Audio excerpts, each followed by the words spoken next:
राजस्थान वक्फ board के मुख्य कार्यकारी अधिकारी अबू सुफियान द्वारा सरदार निरंजन सिंह, कश्मीर सिंह, जोगिंदर सिंह, कुलवंत सिंह से मिलीभगत करके मोटी रकम खाकर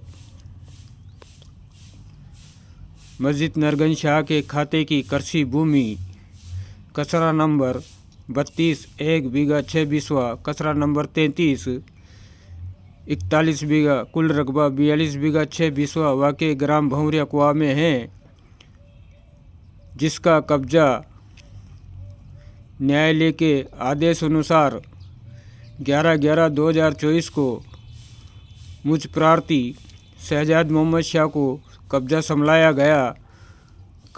कब्जा संभलाते वक्त सरदारों के द्वारा लड़ाई झगड़ा हुआ, जिसमें इनके खिलाफ धारा 3 का मुकदमा दर्ज हुआ।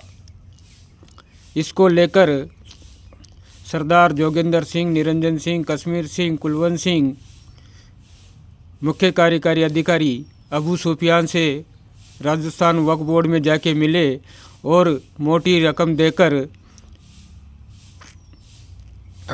अबू सुफियान के द्वारा ट्रिब्यूनल में एक दावा झूठा तथ्य बनाकर पेश किया गया। इससे ये साबित होता है कि अबू सुफियान और सरदार मिलीभगत करके इस ज़मीन को बेचकर खाना चाहते हैं, जबकि वक्फ बोर्ड में जब से वक्फ बोर्ड का गठन हुआ तब से लेकर ये कृषि भूमि वक्फ में दर्ज नहीं थी। लेकिन तत्कालीन रहे सदर महमूद गौरी कल्लन, जिला कमेटी सदर बूंदी के द्वारा सरदार जोगिंदर सिंह से 40,000 रुपये खाकर झूठा शपथ पत्र पेश करके दफ़ा 37 के रजिस्टर में 2008 में दर्ज करवाई गई। उसी के आधार पर बिना किसी कानूनी प्रक्रिया के, बिना किसी मुझे सुने हुए, बिना तथ्यों के, बिना जाने ही तत्कालीन मुख्य कार्यकारी अधिकारी SM शाह ने 3/6/2019 को नोटिफिकेशन जारी कर दिया, बिना बोर्ड के प्रस्ताव के लिए ही और बिना कानूनी प्रक्रिया के ही। जबकि 2013 में अमेंडमेंट हो जाने के कारण मुख्य कार्यकारी अधिकारी को किसी भी संपत्ति को वक्फ में दर्ज करने का कोई अधिकार प्राप्त नहीं था और आज भी नहीं है।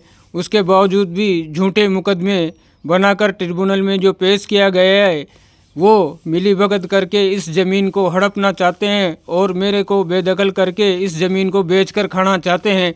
जबकि मुख्य कार्यकारी अधिकारी अबू सुफियान से मैं पूछना चाहता हूं कि इसके पास ये ज़मीन आई कहां से, किसने वक्फ की, किसने वक्फ डीड की। जबकि सुप्रीम कोर्ट ने स्पष्ट कर दिया है कि जब तक आप ये साबित नहीं कर सकते कि ये प्रॉपर्टी आपके पास कहां से आई, तब तक वक्फ की प्रॉपर्टी नहीं माना जाएगा किसी भी प्रॉपर्टी में को।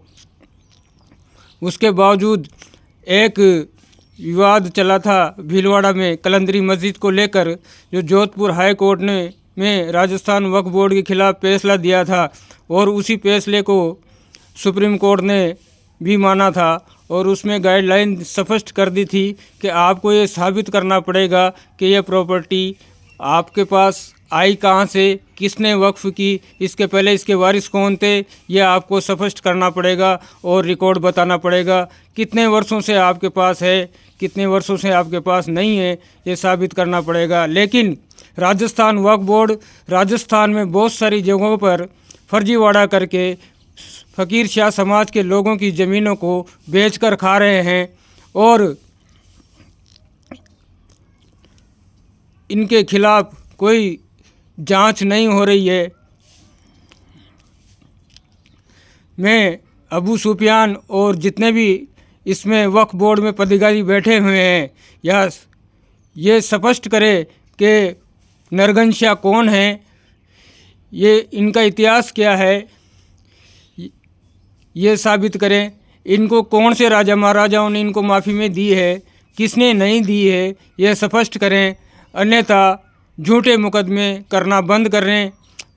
अगर अबू सुफियान इस मुकदमे को विड्रॉ नहीं करता है और कार्रवाई को बंद नहीं करता है तो मैं राजस्थान वक्फ बोर्ड के सामने भूख हड़ताल पर बैठूंगा, जिसकी समस्त जिम्मेदारी अबू सुफियान की होगी और इन सरदारों की होगी। मेरे साथ किसी भी तरह की अगर कोई घटना घटती है तो उसके जिम्मेदार भी अबू सुफियान और सरदार जोगिंदर सिंह, निरंजन सिंह, कश्मीर सिंह, कुलवंत सिंह होंगे। ये सारे मिलकर इस ज़मीन को बेचकर खाना चाहते हैं। वर्तमान में ज़मीन मेरे कब्जे में है। कब्जा मेरे को प्रशासन के द्वारा संभाला गया है, ऑन रिकॉर्ड संभाला गया है। उससे भयभीत होकर ये लोग मुझे नाजायज़ परेशान कर रहे हैं।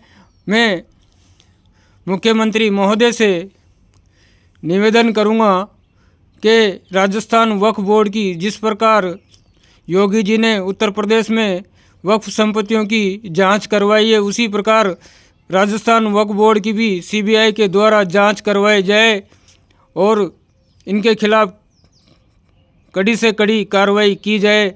जो इस प्रकार जबरन कब्जा करने और संपत्तियों को बेच रहे हैं, उनके खिलाफ कड़ी कार्रवाई की जाए। इसमें तत्कालीन हाजी नूरुद्दीन एडवोकेट बूंदी भी शामिल है। इस साजिश में